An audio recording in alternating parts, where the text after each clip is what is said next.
मैं हूँ डॉक्टर सुरेश गवई। मैं मुंबई से आया हूँ और आज कॉकरोच जनता पार्टी के आंदोलन में सपोर्ट करने को आया हूँ। अभी पार्टी तो बनी नहीं, लेकिन हो सकता है बनने के बाद में इसका सपोर्ट करूँगा, लेकिन इनको कुछ सुझाव भी दूंगा। अगर पार्टी बनानी है तो पहले देशवासियों को सबको पूछ के पार्टी बनाना चाहिए, ताकि हर एक आदमी आपसे जुड़ सके। अभी तो युवा जो अपने घोटाले हुए, शिक्षा में घोटाले, उसके लिए बेरोजगारी के लिए युवा पर आए हुए हैं। और आज अगर वो नहीं आते युवा, तो आज देश की सरकारें हिलती नहीं है। तो आज मैं युवा लोगों को जो कॉकरोच बन के यहाँ पर आए, उनको मैं बधाई देता हूँ कि अगर आप जाग जाओगे तो आने वाले दिनों में देश का विकास होगा और शिक्षा की गंदगी जाएंगी। बिल्कुल। और आप क्या चाहते हैं कि इस प्रोटेस्ट से एक क्या हो, इसका आउटकम क्या हो? देखो, ये प्रोटेस्ट बना है सब युवा के बच्चों ने, जो आज बेरोजगार है, महंगाई बढ़ी है और शिक्षा में जो धांधली हो रही है, घपले हो रहे हैं, नीट एग्ज़ाम, CBSE एग्ज़ाम, जितने भी एग्ज़ाम ले रहे हैं देश के अंदर, ये पूरे देश के अंदर आज आप देख रहे हैं, सब देश के अंदर शिक्षा का गंदीकरण होने की वजह से आज हम युवा यहाँ पर आए हुए हैं और चाहते हैं देश के अंदर इतनी आबादी है, 90% आबादी को नौकरी चाहिए, रोज़गार चाहिए। महंगाई कितनी बढ़ चुकी है और शिक्षा ने अत्याचार अन्याय बढ़ रहा है, महिलाओं पर अत्याचार अन्याय बढ़ रहा है। इन सरकारें क्या कर रही, सो रही है क्या? इनको तो अभी से इनकी दावी तो बनता है, इनका अकाउंटेबल बनता है। इन्होंने आज राजीनामा देना चाहिए और शिक्षा मंत्री, प्रधानमंत्री जो प्रधान है शिक्षा का, जो इंचार्ज, जो सिर्फ राजीनामा दे रहा है, बात कर रहा, मैं करूँगा, मैं करूँ, क्या करेगा? तुम राजीनामा दो, बाद में करो। लेकिन मैं चाहता हूँ कि देश के अंदर इतने युवा आज बेरोजगार है, आज महंगाई है, आज हमारा देश 2-3 महीने आर्थिक स्थिति में जाने वाला है, आर्थिक कमजोर होने वाला है। इसीलिए हम चाहते हैं कि ये युवा एक देश के एक हो जाए, बेरोजगार, महंगाई के लिए आवाज उठाए। और हम बेरोजगार नहीं है। हाँ, जो भी है भाई साहब महंगाई है, और है ना, हम लेजी भी नहीं है, और हम जंजी है। और बोलो जी, बहुत बढ़िया। मैडम पूछो कोई सवाल, बताओ क्या पूछना है। आप यहाँ पे क्यों आए हैं, अपना परिचय अगर आप दे सकते? मैम, मेरा नाम मंजीत यादव है, ठीक है। मैं हरियाणा का रहने वाला हूँ और जो कॉकरोच निकले हैं, कॉकरोच निकलते नाली से हैं, गंदगी से बाहर निकलते हैं, ठीक है। तो हम देखने आए कितनी गंदगी देश में फैली है, ठीक है। कितने विरोधी तत्व इकट्ठे हुए हैं हमारी राष्ट्रवादी सरकार के खिलाफ में। आज तक जितनी भी सरकारें चलती आ रही थी देश के अंदर, उनका ये विरोध करने के लिए खड़े नहीं हुए। आज से पहले पेपर लीक नहीं हुए कभी किसी सरकार के अंदर, या इसी सरकार में पेपर लीक हुए हैं। अगर देश के अंदर अस्थिरता फैला देंगे ये लोग, तो किसका बच्चा पेपर दे पाएगा? और मैंने तो कल आह्वान किया था कि मैं जनजी के माता पिता अपने बच्चों को कल घर में बंद करके रखें। अगर किसी अराजक आंदोलन का वो शिकार बन जाते हैं और कल को वो जेल में चले जाएंगे, तो अट्टू बट्टू चट्टू है ना, ये तो विदेश भाग जाएंगे। उनका क्या होगा? बिहार के बच्चे लोग आए थे मांगने के लिए, आपने क्यों बिहार के बच्चों को मारा? बिहार के बच्चे लोग नौकरी मांगने आए थे, एग्जाम मारने के वहाँ के पुलिस ने बिहार के बच्चों को मारा है। मैं आपका विरोध नहीं कर रहा हूँ, मैं आपको समझा रहा हूँ क्या हो रहा है बच्चों के साथ। अरे बाबूजी, आप है ना, सुनो, आप है ना हमारे बड़े हो, ठीक है। देखो, हम भी आपकी इज्जत करते हैं, ठीक है। मैंने आते ही आपको ऐसे करा था कि मैं करा था ना मैंने आपको, लेकिन मैं बस इतना कहना चाहता हूँ कि है ना, देखो देश के अंदर है ना तो अराजकता फैले। आप शांतिपूर्ण ढंग से जो करना चाहते हो करो, ठीक है। सबको राइट्स है प्रोटेस्ट करने का, सब प्रोटेस्ट करें, ठीक है, कोई दिक्कत नहीं है। लेकिन प्रोटेस्ट इस चीज के खिलाफ भी करें कि देश के अंदर कितने सारे रोहिंग्या, बांग्लादेशी घुसे हुए हैं भारत के अंदर, भारत के युवाओं की नौकरी खा रहे हैं, उसके लिए क्यों नहीं खड़े होते ये लोग? बंगाल के अंदर एक ऐसी अराजक सरकार चल रही थी, उस सरकार को उखाड़ फेंका वहाँ के जंजियों ने जवाब दिया ना। अभी रिसेंट में जवाब दिया, ज़्यादा दिन नहीं हुए, 1 ही महीना हुआ है ना। वहाँ के जंजी क्या भारत के जंजी नहीं है? या ये जो अराजकता फैलाने वाले भाई जंजी है भाई?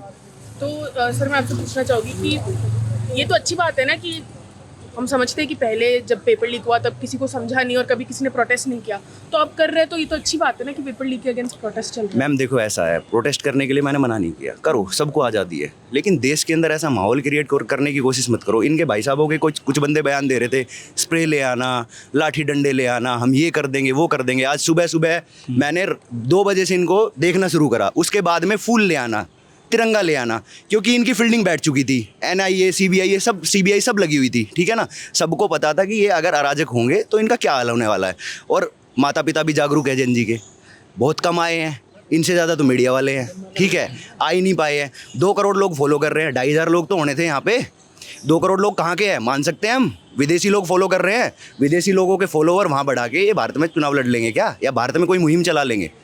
करो आप। पर सर ओके, नो प्रॉब्लम। उनका भी कहना एक तरह से सही है, लेकिन मैं चाहता हूँ देश के अंदर जो आर्थिक स्थिति लोगों की इतना इम्प्लीमेंट बढ़ गया, उसके बारे में आवाज उठाना चाहिए आप लोगों भी। आप जन जी हो, आपको महंगाई फटका नहीं पड़ता होगा, लेकिन बाकी जो रोज रोटी लोग कमाते हैं, सुनो बात पूरी सुनो पहले। जो रोज जो नाके पे काम करते हैं उनकी हालत कितनी खराब है। आज महंगाई का 500 सिलेंडर था, आज 1000 हो गया चुका है। आपको ये नहीं लगता कि मैं भी उसका एक मेंबर हूँ? आज आपके बच्चे पढ़ेंगे लिखेंगे, उनके ज़माने में अगर लीक पेपर होगा तो उनके साथ भी नुकसान होगा। देश के हिंदुओं को भी नुकसान हो रहा है, देश के सभी जाति धर्म का नुकसान हो रहा है, एक किसी का नहीं हो रहा। मैं कोई सरकार के विरोध में, नीतियों के विरोध में हूँ। अगर सरकार नीति अच्छी चला तो क्यों लोग रास्ते में उतरेंगे और क्यों कॉकरोच लोग बनेंगे? सर देखो, सरकार कोई भी परफेक्ट नहीं है, ठीक है ना? ये बात और सरकार आपकी नहीं है, हमारी नहीं, कोई भी सरकार है ना परफेक्ट रही नहीं है, ठीक है ना? आप है ना किसी भी सरकार को उठा के देख लो, गांधी परिवार ने राज करा, सो कॉल्ड नकली गांधी परिवार ने राज करा भारत के ऊपर। कितने साल राज किया? सबसे ज्यादा कमी तो उनकी रही है, सबसे ज्यादा कमी तो उनकी रही है। बहुत साल के अंदर उन्होंने देश के अंदर पीयूसी बनाया 25, आज पीयूसी में 10 पीयूसी बेच दिया। वहां पर कौन काम कर? देश का हिंदू, देश का गरीब। वो सिख दंगे की बात, दंगे की बात नहीं, शिक्षा की बात हो रही है। सरदारों के गले में टायर रख के जला दिए गए थे मैडम 1984 के अंदर। सरकार किसकी थी? कांग्रेस की थी ना। अराजकता पहले भी। शिक्षा की बात, हम तो घुसो मत, तुम प्यार में घुसो, हम आपको प्यार बांटेंगे। अरे प्यार गले लगाते हैं, आप लोग कैसी बात कर रहे हो? और मैं चाहता हूँ तुम मेरे खून हो, हम देशवासी हो, हम पहले देशभक्त हैं। हम देश बचेगा लेकिन हम बचेगा, हमारा संविधान बचेगा, हमारा काकरोच जितना हो रहा है तो क्या फर्क? हम जैन जी इन जैसे आलसी नहीं है, ठीक है? हम भी जैन जी नहीं है। 11 बजे उठेंगे, फोन चलाएंगे, फोन में दुनिया गुजार देंगे अपनी, हम वो नहीं है जी, ठीक है? हमने मेहनत करी है, अपना काम कर रहे हैं, अच्छे से हमारा बिजनेस भी चल रहा है, ठीक है ना? और अच्छे से पढ़ाई लिखाई भी करी है, ठीक है ना? माता पिता का सम्मान भी करा है और बुजुर्गों का सम्मान भी करना जानते हैं। आपको अब तक आईएएस ऑफिसर बनो, बड़े-बड़े पीएसआई बनो, हम तो चाहते हैं कि आपको अधिकार सब मिलना मांगता है आपके, लेकिन आपके अधिकार छीने जा रहे हैं ना। ये जो एक देश को तोड़ने के लिए जो षड्यंत्र हो रहा है उसे रोकने के लिए आए हैं। अच्छा, और हमारा यही काम है। अच्छा, और आपसे ये सवाल करना चाहूँगी, जो अभी नीट का पेपर लीक हुआ है और सीबीएसई वाला जो सब हुआ है, उसके बारे में आपकी क्या राय है? देखिए, पीछे हरियाणा से भी गिरफ्तारियां हुई थी, लेकिन वो लोग किसके थे, किसने पाला था? उन्हें कांग्रेस ने पाला था। तो जो अभी हुआ है, अभी हाल ही में हुआ है, जिसकी वजह से काफ़ी सारे बच्चों की मौत भी हुई है, सुसाइड वगैरह हुआ है। ऐसा कहा जा रहा है कि 17 लोगों ने अपनी जान ले ली है नीट पेपर लीक और सीबीएसई के स्कैम के बाद। तो उस बारे में आपका क्या कहना है? देखिए, विश्वनाथ प्रताप सिंह के समय भी आरक्षण का विषय उठाया गया था और निर्दोष युवा उस समय भी उन्होंने आत्महत्या की थी। लोगों को उकसाया जाता है। सरकार ने नहीं कहा कि पेपर लीक करो। सिस्टम में अगर कोई देशद्रोही गद्दार बैठा है, उसे ढूंढने में समय लगता है, फिर गिरफ्तारियाँ भी होती है। ऐसा नहीं है कि नहीं, सिस्टम वहाँ तक पहुँचता है, उन्हें गिरफ्तार भी करता है, सज़ा भी होती है। तो जैसे कि सीजेपी और अभी भी जो युवा है, उनका कहना है कि धर्मेंद्र प्रसाद जी के वजह से ये हुआ है, उसमें आपकी क्या राय है? आप एक आदमी को टारगेट नहीं कर सकते। केजरीवाल के समय दिल्ली में इतने हिंदू मारे जाते थे, उनकी एफआईआर दर्ज नहीं होती थी। खुद मैंने आके एफआईआर दर्ज कराई है। लेकिन सर, अभी जो मुद्दा उठाया जा रहा है वो युवा की तरफ से, स्टूडेंट छात्रों की तरफ से हो रहा है, तो उस बारे में आपका क्या कहना है? देखिए, युवा स्टूडेंट सब पेड़ हैं, ये सब खुलेगा भेद। अच्छा। चिंता मत कीजिए, पेड़ वर्कर बहुत हैं, विदेशों से फंडिंग खा के देश के खिलाफ बहुत काम हो रहा है। हमारा जो संविधान है, जो हम डेमोक्रेसी में रहते हैं, तो संविधान में बहुत चूक है, संविधान में बहुत कमी है, उसे दूर करने में समय लगेगा। अच्छा, और वो दूर होंगी। अच्छा, और संविधान में प्रोटेस्ट करने का भी अधिकार है, बच्चों के पास पीसफुल प्रोटेस्ट करने का अधिकार हम सभी के पास है। तो ये तो वैसे लीगल किया जा रहा है, तो आपका क्या कहना है? देखो जी, लीगल इलीगल तो थोड़ी देर में साबित होगा अभी, ठीक है ना? ये चीज़ें हम बर्दाश्त नहीं करेंगे, इनका विरोध है तो है। हम सभी लोग बजरंग दल से हैं। अच्छा। और आज हम लोग भी इसीलिए यहाँ पे इकट्ठा हुए हैं कि हम ये देखना चाहते हैं कि जो जितने भी लोग यहाँ पे इकट्ठे हुए हैं, क्या ये देश विरोधी ताकतों के साथ, देश विरोधी ताकत तो इनके लोगों के पीछे है।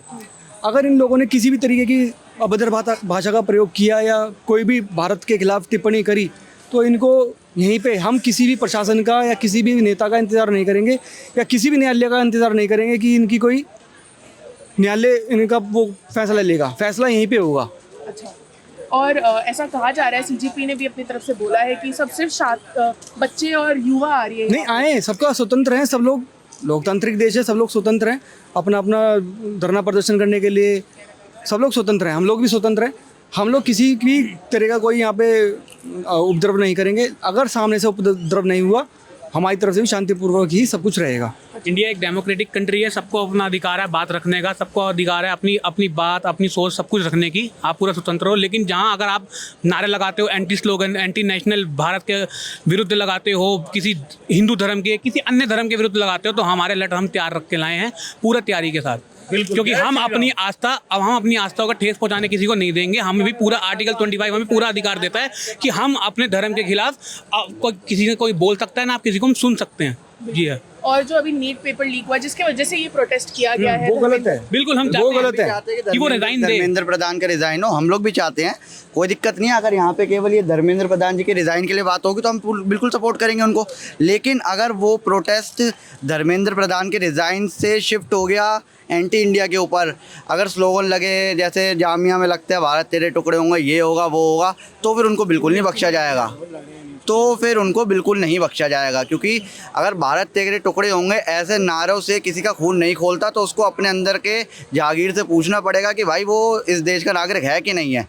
वो नहीं पूछेगा तो हम लोग तो जा ही रहे हैं पूछने के लिए, हम पूछ लेंगे अच्छे से। तो आप बीजेपी के साथ है? हम ना बीजेपी के साथ है, ना कांग्रेस के साथ है, ना सीजेपी के साथ है, हम केवल देश के साथ है। जो देश के खिलाफ है हम उसके खिलाफ है, जो देश के साथ है हम उसके साथ है। तो जैसे कि आपने अभी देखा, हमने बजरंग दल वालों से और बाकी और भी लोग आए हुए हैं, उनने खुला बोला है कि अगर यहाँ पे कुछ भी भारत के खिलाफ बात की जाती है तो उसमें ये लोग प्रशासन का इंतज़ार नहीं करेंगे और अपने तरफ से एक्शन उठाएंगे।